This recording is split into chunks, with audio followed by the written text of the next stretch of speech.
शरणम बाणम महासायक कारुकापम नमामि रामम रघुवंश शरणार्थम। ये भगवान राम दरबार का बहुत ही पावन और पुनीत चित्र दिया जा रहा है। और अब मैं आग्रह करूंगा हमारे सभी मंडल अध्यक्ष महोदय प्रतिष्ठा रहती है, ऐसी मेरी अकेले की मत नहीं कि मैं उनसे आग्रह करूं। आप सबकी जोरदार तालियों का आश्रय लेकर आग्रह कर रहा हूं महोदय आप आए और अपने स्नेही आशीर्वाद से यहाँ के पंडित को अभिषेक करें। किस बात का है नाज कुल, किस बात का है नाज कुल, हमने तेरा जवाब देखा है और बिना कांटों के गुच्छे में महकता गुलाब देखा है। जोरदार तालियों का स्वागत। भारत माता की उचाना की सरदारी बैठी है। इतनी भारी संख्या में मेरी मातृ शक्ति आई है। मेरे बुजुर्ग बैठे हैं, मैं देख रहा हूँ युवा साथी बैठे हैं। एक जोरदार जयकारे के साथ भारत माता के बहुत बहुत धन्यवाद। आज मेरे लिए ये परम सौभाग्य का दिन है कि आज उचाना की सरदारी के बीच इस धन्यवाद रैली में सभी बुजुर्गों का, मातृशक्ति का, युवा साथियों का आज मुझे आशीर्वाद मिल रहा है। मैं आप सबको दोनों हाथ जोड़ करके और शीश नवा करके मैं आप सबको प्रणाम करता हूं, नमन करता हूं।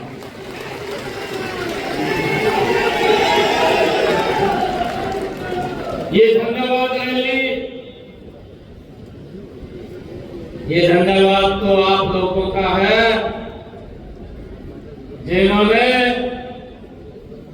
पहली बार उचाना की इस ऐतिहासिक भूमि से कमल का फूल खिला करके नरेंद्र मोदी जी को मजबूत करने का काम किया है।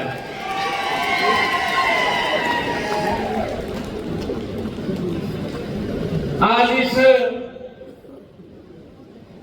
ऐतिहासिक रैली में हमारे बीच में मेरे सहयोगी मंत्री रणबीर गंगवा जी, कृष्ण बेदी जी, हमारे डिप्टी स्पीकर कृष्णलाल मिड्डा जी और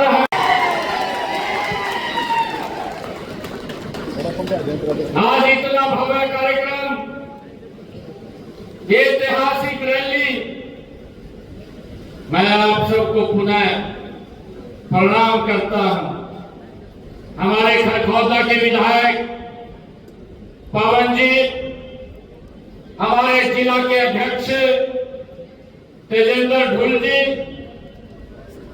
chairman cooperative society Amarpal Rana ji, हमारे चेयरमैन गौ सेवा आयोग श्रवण गर्ग जी, हिसार जिला के हमारे प्रभारी जवाहर सैनी जी, पूर्व विधायक कलीराम पटवारी जी, जिला की हमारी महामंत्री श्रीमती पुष्पा पायल जी, जिला की महामंत्री हमारे जितेंद्र रोड जी, पूर्व में भारतीय जनता पार्टी के जिला से प्रत्याशी कैप्टन योगेश फरागी जी, पूर्व में हरियाणा स्टाफ सिलेक्शन कमीशन के हमारे मेंबर एडवोकेट विजयपाल जी, चेयरमैन मार्केट कमेटी सुरेंद्र जी, हमारे मंडल के अध्यक्ष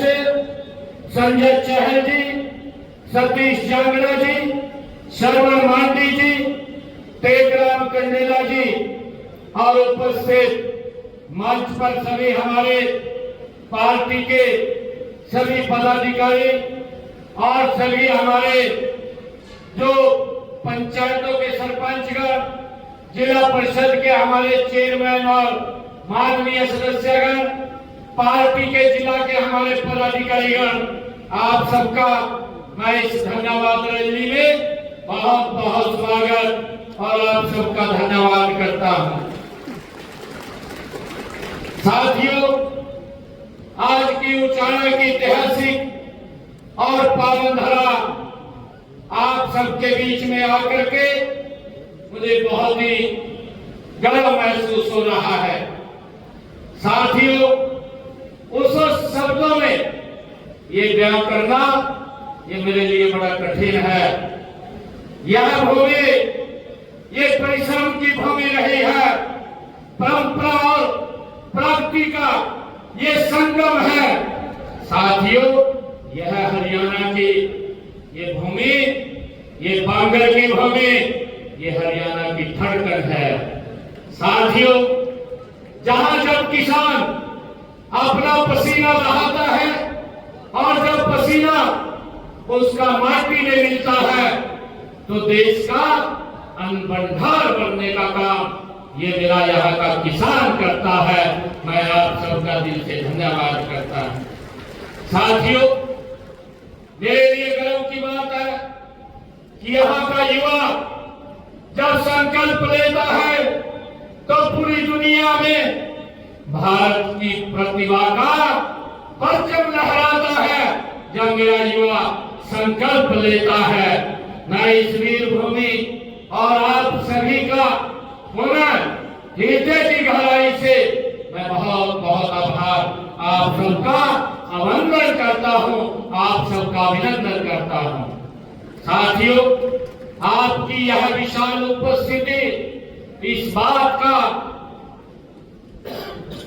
ये जीवंत प्रमाण है कि आपने भारतीय जनता पार्टी की सरकार आदरणीय नरेंद्र मोदी जी की नीति और अंत्योदय के संकल्प पर आपने मोहर लगाई है, ये इस बात का प्रमाण है।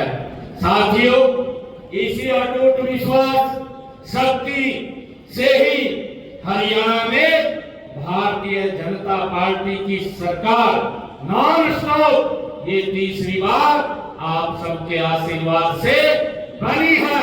मैं इसके लिए आप सबको पुनः बहुत बहुत धन्यवाद करता हूं और एक विश्वास दिलाता हूं।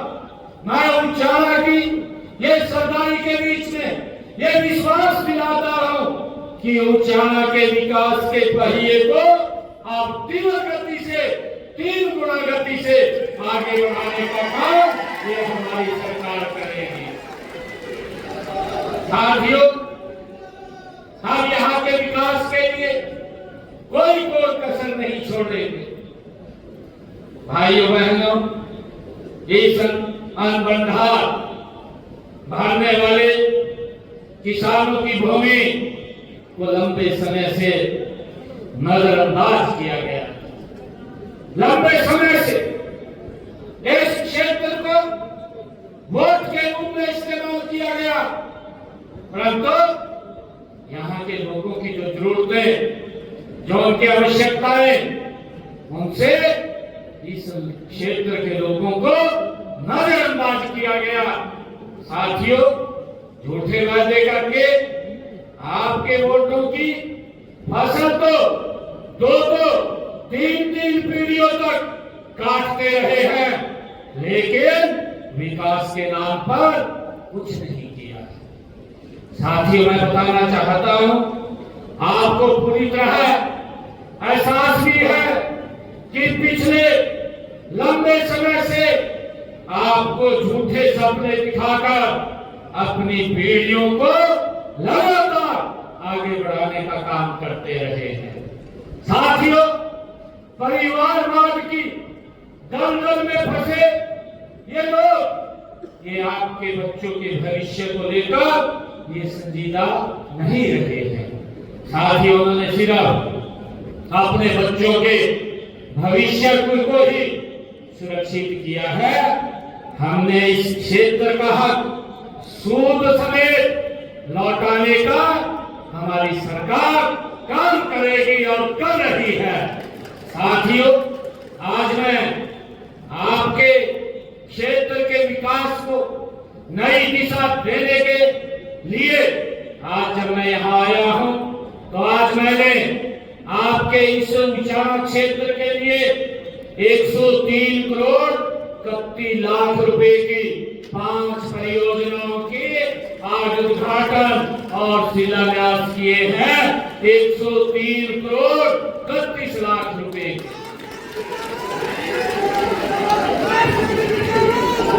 साथियों, इनमें 2.5 करोड़ 54 लाख रुपए की लागत के आज 3 उद्घाटन हुए हैं और 74 करोड़ 70 लाख रुपए की लागत के 2 शिलान्यास भी आज किए हैं। साथियों, हमें राजनीति को केवल सत्ता का साधन नहीं बल्कि सेवा का माध्यम हमारी सरकार भारतीय जनता पार्टी ये मानती है। साथियों, मैं यह भी बताना चाहूंगा कि इस हल्के के विकास को गति देने के लिए हमने पिछले 11 वर्षों के कार्यकाल में 58 यहाँ पर अनाउंसमेंट किया था। 58 अनाउंसमेंट हुई थी और उनमें से 78 पर काम हमने पूरा कर लिया है। 15 पे काम प्रगति पे चल रहा है। साथियों, मैं ये भी बताना चाहता हूं, हमारे पूर्व के वक्ता इस बात को लेकर के बोल रहे थे। मैं आपको बताना चाहता कि कांग्रेस ने अपने कार्यकाल में इस क्षेत्र के विकास के लिए कितना काम किया है। वोट तो लेने का काम किया, परंतु क्षेत्र को विकास में पीछे करने का काम किया है। हमने इस हल्के में विकास कार्यों के लिए पिछले 11 वर्षों में 1409 करोड़ रुपए पिछले 11 वर्षों में उचाना विधानसभा क्षेत्र के लिए खर्च करने का काम किया है। और साथियों, अगर हम दूसरी तरफ देखें, जो कांग्रेस का 10 वर्ष का शासनकाल रहा है, 10 वर्षों के शासनकाल में कांग्रेस ने मात्र इस क्षेत्र के विकास के लिए 386 करोड़ रुपए खर्च किए। हमारी सरकार ने 1409 करोड़ रुपया इस क्षेत्र के विकास के लिए खर्च किया है। भाइयों, 3 गुना ज्यादा हमारी सरकार ने इस उचाना के विकास के लिए काम किया है। साथियों, मैं आपको बताना चाहता कि यहाँ उचाना के अंदर पहली बार हमारी सरकार ने उचाना उप तहसील बनाने की बात हो, चाहे उपमंडल और अलेवा उप तहसील बनाने की बात हो, हमने इस क्षेत्र के विकास में कोई कोर कसर नहीं छोड़ी है। साथियों, मैं ये भी बताना चाहता हूं, क्योंकि विपक्ष आज मुद्दाविहीन हो चुका है। आज विपक्ष के पास मुद्दा नहीं बचा है और क्योंकि उनके कार्य जो ऐसे थे, वो तो जब वोट लेते थे, वोट के समय तो आकर के बड़े बड़े सजल मार्ग दिखाते थे, वोट लेकर के उनको भूल जाते थे और जनता को भी नजदीक नहीं लगने देते थे। आज मुझे खुशी है बताते हुए, आज जब मैं हरियाणा के इस हाट क्षेत्र में आया हूं, ये हरियाणा का हाट है, और जब मैं वोट मांगने आया था, हमारे देवेंद्र चतुर्वेदी जी बोल रहे थे कि कुछ युवा बोल रहे थे कि सैनी साहब चिंता मत करना, इस कांग्रेस नो गारे की तरह लीप देंगे।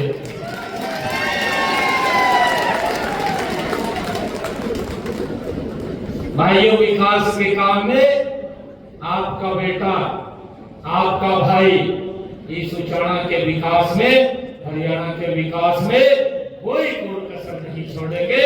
मैं आज आप लोगों के बीच में विश्वास से बात कह रहा हूं।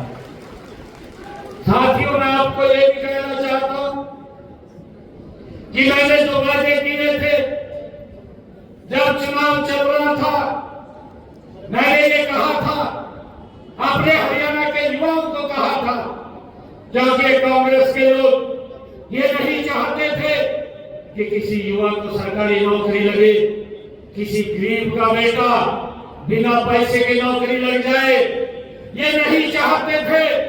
और इन्होंने जाकर के चीफ इलेक्शन कमीशन चुनाव आयोग के पास ये लोग जाकर के पेश हुए और वहां जाकर के एप्लीकेशन दिया कि हरियाणा की सरकार को रोका जाए कि वो रिजल्ट निकाल रहा है और रिजल्ट ना निकाले। मैंने जब चुनाव आयोग ने उसमें संज्ञान लिया और लेकर के मेरे को एक चिट्ठी लिखी कि जब तक ये आचार संहिता लगी हुई है आप कोई रिजल्ट नहीं निकालेंगे।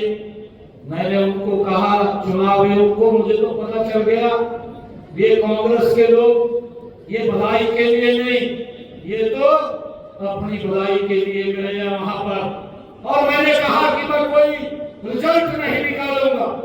मेरे हरियाणा के युवाओं को इस बात की चिंता हुई और ये युवा आकर के मुझे कहने लगे कि मुख्यमंत्री जी हम आपसे एक बात करने आए हैं। मैंने कहा करिए, क्या बात आपने करनी है? वो डरते डरते मुझे कहने लगे कि मुख्यमंत्री जी हवा ऐसी चल रही है कि कहा कांग्रेस की सरकार आएगी हमें नौकरी नहीं मिलेगी और हमारा आग्रह है आपसे कि आप ये रिजल्ट निकाल दें। मैंने युवाओं को कहा, मैं कहा देखिए रिजल्ट तो नहीं निकाल सकूंगा क्योंकि मुझे चुनाव आयोग ने कहा है और उसने मेरे को चिट्ठी लिखी है, परंतु मैं आप लोगों को एक विश्वास दिलाता हूँ कि जब 8 तारीख को रिजल्ट आएगा मैं शब्द बाद में लूंगा, पहले आप लोगों को ज्वाइनिंग लेटर दूंगा। साथियों, मुझे खुशी है और आज आपका भाई, आपका बेटा ये बड़े फख्र के साथ ये खड़ा होकर के कहेगा हमारी गर्मी और कथनी में कोई अंतर नहीं है जो मैंने बात अपने हरियाणा के युवाओं को कही थी। साथियों, बाद में मैंने ज्वाइनिंग किया, पहले मेरे 25,000 युवाओं ने हरियाणा के बिना पर्ची खर्ची के उन्होंने ज्वाइनिंग किया। साथियों, गरीब परिवार का बच्चा भी नौकरी लगा है। मैं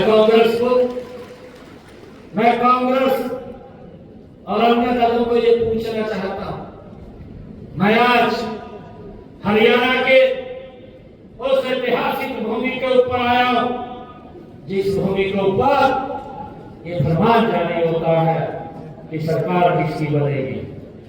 साथियों, मैं वहां पर आया हूं, मैं आज इस ऐतिहासिक भूमि से मैं कांग्रेस के लोगों को ये पूछना चाहता हूं कि आपकी सरकार में गरीब परिवार का जब रिजल्ट निकलता था बेटे का नाम क्यों नहीं आता था? आज हरियाणा का गरीब परिवार पूछना चाहता है। आप ये झूठे अफवाहें उड़ा करके लोगों को गुमराह मत करिए।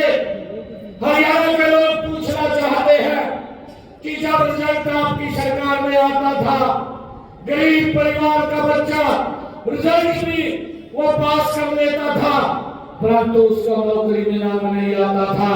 वो क्या कारण थे? आप बताने का काम करें। परंतु आज ये नरेंद्र मोदी जी के नेतृत्व में जो सरकार चल रही है, जब रिजल्ट आता है तो अखबार में नाम छपता है कि भाई रिक्शा चालक के बेटे का आज पुलिस में सिलेक्शन हो गया है, बिना पैसे बिना खर्ची के हो गया है। ये अंतर हमारी सरकार और कांग्रेस सरकार का है। मैंने ये भी वादा किया था, हमने कई संकल्प लिए थे, क्योंकि ये बात विपक्ष के लोगों को हजम नहीं हो रही है। हजम कैसे हो? क्योंकि इनकी करने की नीति नहीं रहती, इनकी नीयत भी नहीं रहती।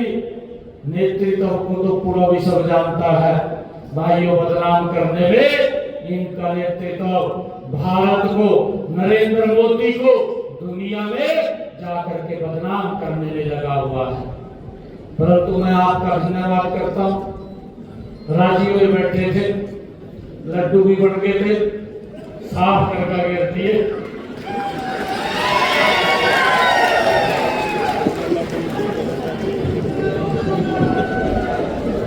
सदमे न पड़े अब तक सदमे न पड़े। और मैं आज इस ऐतिहासिक भूमि से कह रहा हूं, ये कांग्रेस का झूठ चलने वाला नहीं है। ये दुकान खोल दी मैंने झूठ की। सुबह उठ करके झूठ बोलना शुरू कर देते हैं, झूठ बोलना शुरू कर देते हैं। मैं आज आपके बीच में आप सबके आशीर्वाद से एक बात कह करके जा रहा हूं, अगली बार कांग्रेस का भी खाता नहीं खुलेगा, पूरा का पूरा सुपड़ा साफ हो जाएगा। जो इनकी नीति है, जो इनकी नीति है। मैंने विधानसभा चुनाव में हरियाणा प्रदेश के लोगों के साथ एक वादा किया था, संकल्प लिया था। मैंने कहा था कि जो किडनी का पेशेंट है उसे डायलिसिस कराना पड़ता था और एक डायलिसिस का 25 से 30 हजार रुपए खर्चा आता था। किसी को 3 डायलिसिस कराने पड़ते थे, किसी को 2 कराने पड़ते थे। लाखों रुपया हर महीना खर्चा होता था और वो खर्चा नहीं दे पाता था। तो परिवार के साथ नहीं रह पाता था। हमने संकल्प लिया कि ये डायलिसिस का कोई पैसा नहीं लगेगा, मुफ्त में डायलिसिस होगा। और साथियों, 8 तारीख को जब रिजल्ट आया, सबसे पहला जो साइन हुआ, हरियाणा प्रदेश के सरकारी हॉस्पिटल मेडिकल कॉलेज आज हरियाणा में डायलिसिस मुफ्त हो रहा है, किसी का कोई 5 पैसा नहीं लगेगा। भाइयों बहनों, खरीदने का काम हरियाणा सरकार कर रही है। देश का पहला राज्य है जो अपने किसान की फसल एमएसपी पर खरीद रहा है। साथियों, हमने इस बात को पूरा किया, इस संकल्प को पूरा किया। मैं इन लोगों को पूछना चाहता हूं, जो कांग्रेस के और अन्य दल के लोग आज हवा बनाने में लगे हुए हैं, परंतु हवा तो निकली पड़ी है इनकी, कुछ नहीं बचे। अब नहीं बचा कुछ भी, हम तो आज पैर मार रहे हैं। अब तो आज पैर मार रहे। मैं देख रहा था बेटी साहब की एक वीडियो, कहा गति तो क्या मार पड़ी।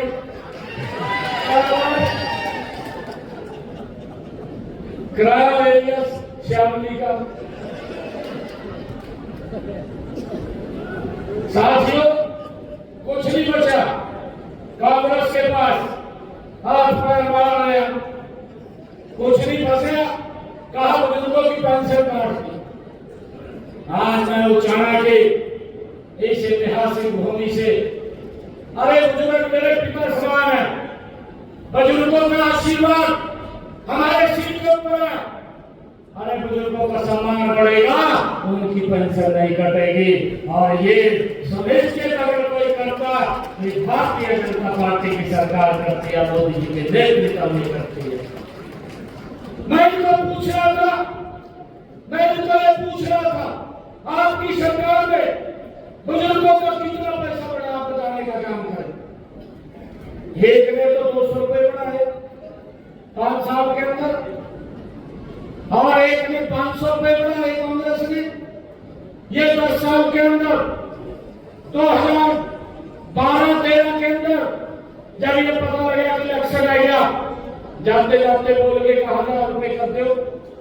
परंतु साथियों, मैं आपको बताना चाहता हूं, 1000 रुपए भी देने का काम भारतीय जनता पार्टी ने किया है। और मैं ये भी बताना चाहता हूं, हमारी सरकार में बुजुर्गों के सम्मान में 2200 रुपए बढ़ाने का काम किया है। 11 वर्षों में 2200 रुपए बढ़ाने का काम। और ये झूठ फैलाने का काम कर रहे हैं।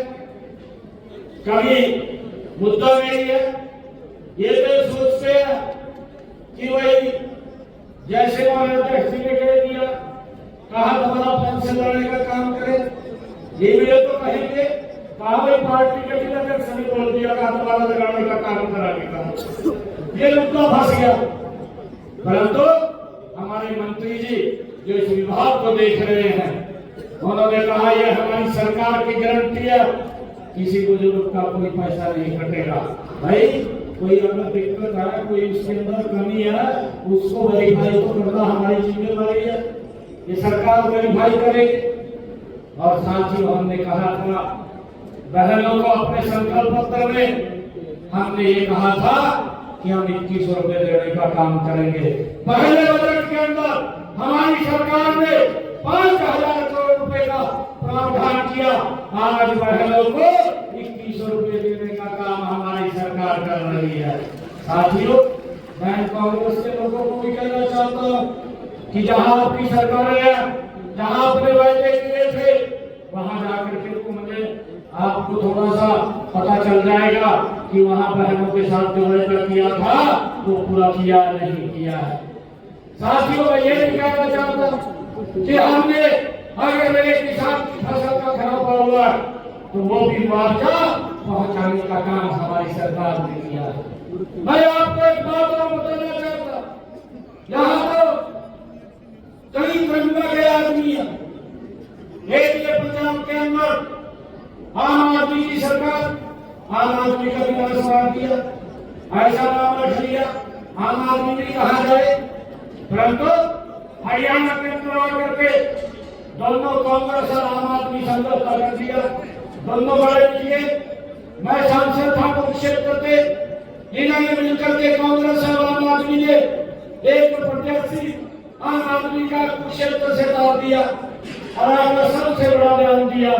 मैंने कहा मैं तो गरीब आदमी हूँ, मेरे पता तो कुछ नहीं होगा, परंतु इसमें तो मोटा पैसा कमा रहे, क्या लगाया हाथ से कुरुक्षेत्र ने साफ करके घेर दिया उसको, कहा तो ये ऐसे लोग पंजाब के अंदर भी बहनों के साथ 1000 रुपए देने की बात कही, परंतु आज तक नहीं दिए। अभी चुनाव आने वाले हैं, देरी में अगले साल चुनाव हो जाएंगे, मात्र 7-8 महीने बचे हैं, परंतु अभी तक बहनों को 1000 रुपए भी नहीं दिया। हमारी सरकार आदरणीय मोदी जी के नेतृत्व में जो बात बोलती है उसको पूरा करने का काम हमारी सरकार करती है। साथियों, मैं ये भी बताना चाहता हूँ कि आम आदमी ने यहाँ तो बोल दिया कि फसल खराबे का जो बाढ़ आई थी, पहले तो वहां का मुख्यमंत्री बोलता कि अगर किसी की मुर्गी भी मर जू उस मुर्गी का पैसा नहीं दूंगा। साथियों, लोगों की फसल खराब होगी, बाढ़ में चली गई, यहाँ तो बोल रहे हैं 20,000 रुपए प्रति एकड़ दे रहे हैं। केजरीवाल गुजरात में जाकर कह रहा, कहा जी हमारे मुख्यमंत्री ने 50,000 रुपए एकड़ दे दिया। साथियों, इतना झूठ बोलने का काम ये कांग्रेस और आम आदमी के लोग करते हैं, जब कोई देखता नहीं। आजकल तो सोशल मीडिया का जमाना है, जहां कोई बोलता है तुरंत तो बात पहुंच जाती है। परंतु मैं आपको बताना चाहता हूं, हरियाणा में ज्यादा वर्षा के कारण हमारे किसान को, अगर किसी के घर को, अगर किसी के पशु को दिक्कत आई है तो उसका मुआवजा उसके घर पर पहुंचाने का काम हमारी सरकार ने किया है। ये बड़े फख्र के साथ हम कहते हैं। साथियों, मैं ये भी बताना चाहता हूं, कांग्रेस के 10 वर्षों में अगर मेरे किसान की फसल का खराब हुआ तो 1138 करोड़ रुपया इन्होंने दिया, और भारतीय जनता पार्टी की सरकार ने अगर मेरे किसान का 11 वर्षों में फसल का खराब हुआ 15,500 करोड़ रुपया पहुंचाने का काम किसान के खाते में किया है। साथियों, लगातार ये सरकार किसान हित में काम कर रही है।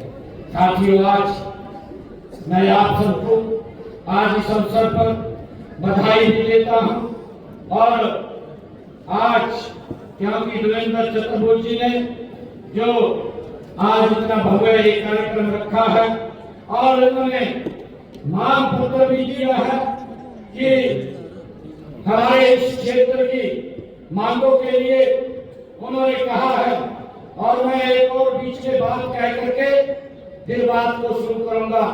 पिछले दिनों एक मुद्दा और मिल गया, कहा जी राम जी को लेकर के इन्होंने बहुत बड़ा एजिटेशन करने की बात कर, जितना भ्रष्टाचार इनके समय में इस मनरेगा में होता था, आदरणीय मोदी जी ने उस का नाम बदल करके उसको एक स्ट्रीमलाइन किया है। आज लोगों को इसके माध्यम से 100 दिन की गारंटी नहीं, 125 दिन की गारंटी देने का काम ये नरेंद्र मोदी जी ने किया है। साथियों, इसके ऊपर कांग्रेस ने 33,000 करोड़ रुपए आवंटित किए थे। नरेंद्र मोदी जी ने, जी राम जी ने 1,51,282 करोड़ रुपया इसके लिए आवंटित किया है। इसके कार्य क्षेत्र को भी बढ़ाया है, परंतु इनके पास मुद्दा नहीं है, बिना मुद्दे के बात करते हैं। मैं कांग्रेस के लोगों को यह भी पूछना चाहता हूँ, आपने तो ये भी कहा था 24 घंटे बिजली देंगे, परंतु 24 घंटे बिजली नहीं दी। हमारी सरकार ने 24 घंटे बिजली देने का काम भी कर रहे हैं। साथियों, आज उचाना की सरदारी में हमारे देवेंद्र चतुर्वेदी जी ने जो मांग पत्र रखा है, इन्होंने कहा है कि गांव धुआ के मौका नंबर 3600 एल बल्हाना माइनर के खाल को पक्का किया जाए। मैं धुआ के मौका नंबर 3600 एल बल्हाना माइनर के खाल को पक्का कराया जाएगा। इसके लिए 75 लाख रुपया हम जारी करते हैं और उचाना विधानसभा के विभिन्न वाटर कोर्स की रिमॉडलिंग तथा रिहेबिलिटेशन ये कराने की बात हमारे देवेंद्र जी ने कही है। उचाना के 6 जल मार्गों की रिमॉडलिंग तथा रिहेबिलिटेशन कराई जाएगी, जिसके ऊपर 3,72,00,000 रुपए खर्चा आएगा। साथियों, हमारे देवेंद्र जी ने कहा कि प्राथमिक स्वास्थ्य केंद्र घोगड़िया के नए भवन का निर्माण किया जाए। ये प्राथमिक स्वास्थ्य केंद्र घोगड़िया के नए भवन का निर्माण किया जाएगा।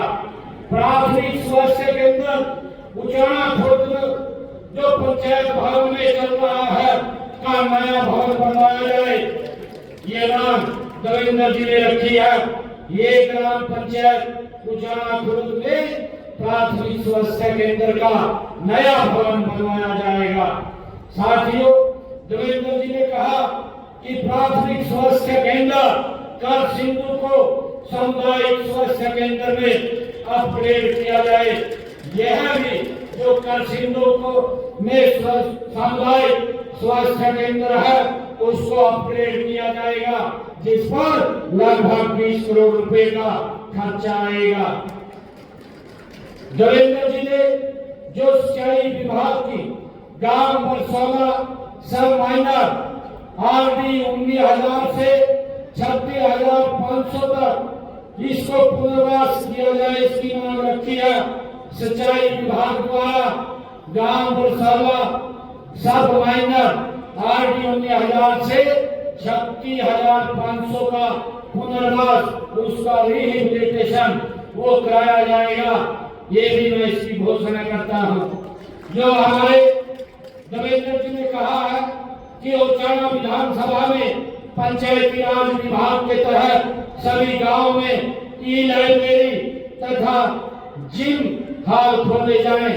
उचाना विधानसभा के जो गांव हैं उनमें ई लाइब्रेरी तथा जिम हॉल पंचायत द्वारा उपलब्ध कराए गए भवनों में वो खोले जाएंगे।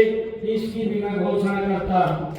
साथियों, देवेंद्र जी ने पीडब्ल्यूडी रोड कहसुन बड़ौदा से लेकर बाबा नागदेव मंदिर तक वाले रोड को 18 फुट किया जाए, इसकी मांग की है।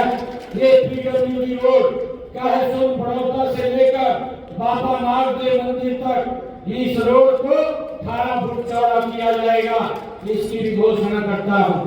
गांव सभा खेड़ी तारखा सुध कैन धुआ में आंगनबाड़ी केंद्रों का निर्माण कराया जाए। ये मांग देवेंद्र जी ने रखी है। गांव सभा खेड़ी तारखा सुध कैन धुआ में आंगनबाड़ी केंद्रों का निर्माण किया जाएगा। गांव कैसूर में जल घर का नवीनीकरण, boosting station, water treatment plant व गलियों में नई पाइपलाइन बिछाई जाएगी। ये इसकी भी मैं घोषणा करता हूँ, जिसके ऊपर 3 करोड़ रुपया खर्चा आएगा। उचाना शहर की पुरानी अधूरी सीवरेज व्यवस्था को दुरुस्त करने की बात ये देवेंद्र जी ने कही है, इसकी भी मैं घोषणा करता हूँ, जिसके ऊपर 9 करोड़ रुपए की लागत से ये पूरा होगा। देवेंद्र जी ने कहा गांव पेका में जल निकासी योजना का विस्तार किया जाए तथा टीआई पाइपलाइन बिछाई जाए। ये गांव पेका में जल निकासी योजना का विस्तार तथा टीआई पाइप बिछाने का कार्य ये किया जाएगा, जिस पर लगभग 9 करोड़ 35 लाख रुपया खर्चा आएगा। गांव करसिंधु में जो देवेंद्र जी ने कहा है करसिंधु को महाग्राम योजना में शामिल किया जाए। नया गांव करसिंधु को महाग्राम योजना में शामिल करने और सीवरेज सिस्टम उसमें डालने, एसटीपी लगाने की आज घोषणा करता हूँ, जिसके ऊपर 50 करोड़ रुपए का खर्चा आएगा। देवेंद्र जी ने कहा राजकीय उच्च विद्यालय घाटसो, राजकीय वरिष्ठ माध्यमिक विद्यालय कैसोन और राजकीय माध्यमिक विद्यालय भिखाना, राजकीय कन्या वरिष्ठ माध्यमिक विद्यालय अलेवा तथा राजकीय माध्यमिक विद्यालय खंडा में कुल 15 अतिरिक्त क्लासरूम का निर्माण अन्य कार्य कराए जाएं। इसकी भी मैं घोषणा करता हूँ, इन सब कामों को पूरा करवाया जाएगा। विधायक जी ने कहा बरसोला माइनर और डांगल हेड इसका ये अपग्रेड किया जाए। मैं आज आपको एक विश्वास दिलाता हूँ, कोई भी ऐसा काम नहीं है जो काम नहीं होगा।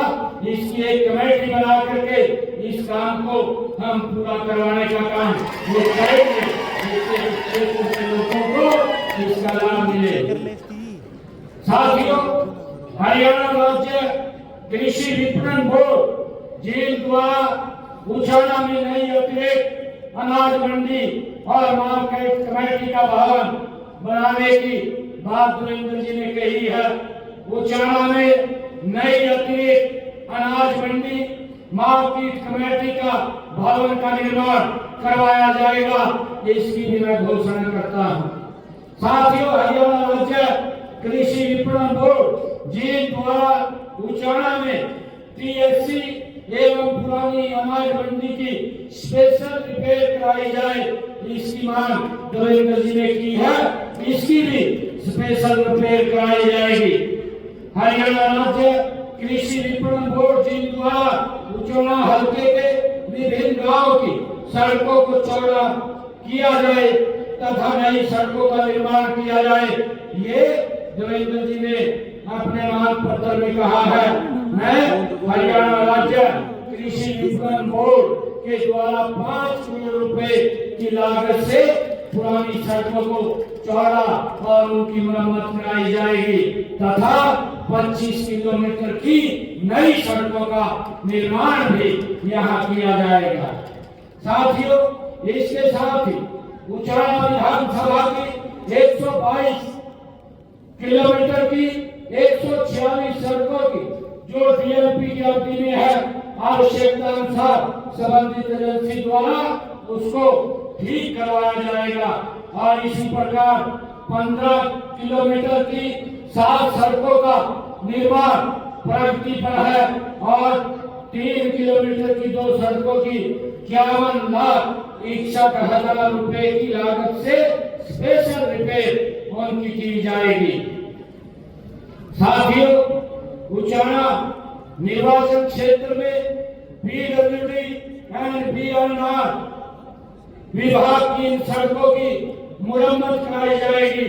चाहे जो हमारे विधायक जी ने लिख करके दिया है, ये 18 सड़कें हैं, इन 18 सड़कों की विशेष मुरम्मत जिनकी कुल लंबाई 68 किलोमीटर है, जिसके ऊपर 32 करोड़ 75 लाख रुपए खर्चा आएगा। ये सारी सड़कों का नवीनीकरण किया जाएगा। मैं आज इसकी भी घोषणा करता हूँ। और साथियों, उचाना विधानसभा क्षेत्र की जो लोक निर्माण विभाग की 617 किलोमीटर की 146 सड़कें जो अभी डीएलपी की अवधि में है, आवश्यकता अनुसार उनको अगर जरूरत पड़ी तो उनको एजेंसी द्वारा ठीक करवाया जाएगा। और इसी प्रकार 392 किलोमीटर की 88 सड़कों का निर्माण वो प्रगति पर है। 54 किलोमीटर की 10 सड़कों की 26 करोड़ रुपए की लागत से स्पेशल रिपेयर का कार्य करवाया जाएगा। इसकी भी मैं घोषणा करता हूँ। और साथियों, उचाना विधानसभा के खेत खलिहान के लिए जो विधायक जी ने मांग रखी है, उनके जो कच्चे खेतों के रास्ते हैं उनको पक्का कराया जाएगा।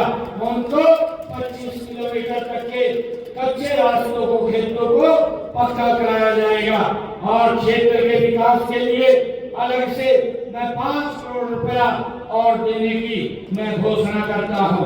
उचाना शहर की जो हमारी ब्राह्मण धर्मशाला है, बैकवर्ड समाज की धर्मशाला है तथा अग्रवाल समाज की धर्मशाला है, उनके लिए अपने इच्छी कोटे से अलग से मैं 11 लाख रुपया मैं देने की घोषणा करता हूँ।